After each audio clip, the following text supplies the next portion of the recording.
Mr. Right here, and thank you very much to the person who sent this question in. The question which was sent in is this one on the left. So what I'm going to do is I'm going to work my way through the question on the left, and then I will display this question on the right to you, and you can have a go at that and then watch my solution. Right, the question on the left. Let's have a look.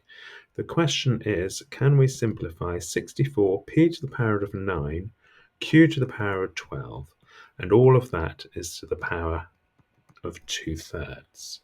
Right, so the first thing we need to do is we need to appreciate what this means, something to the power of 2/3. Well, let's deal with the denominator first. Something to the power of 1/3 is the cube root. So really what we have to do is we have to cube root each of these elements here. So the cube root of 64 is 4. The cube root of p to the power of 9, I'm going to divide that power by 3 to give me p cubed. And the cube root of q to the power of 12 is q to the power of 4.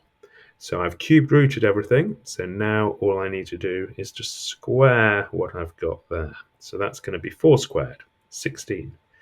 P cubed squared. Let's just have a think about that. P cubed squared. If you're used to the rules of indices, you'll know that that's p to the power of 3 times 2.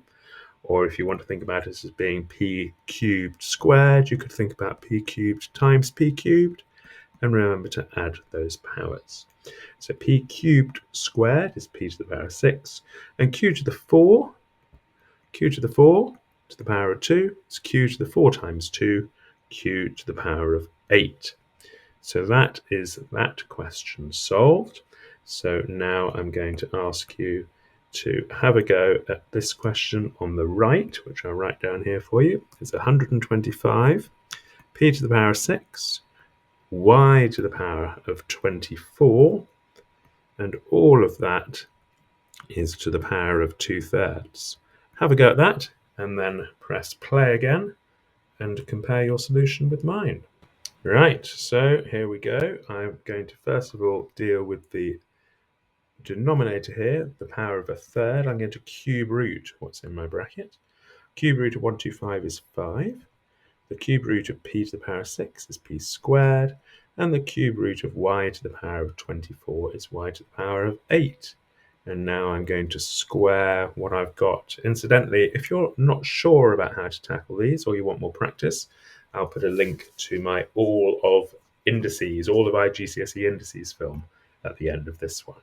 So now I'm going to square this expression here. So I'm going to have 5 squared, which is 25. P squared squared is p to the 4.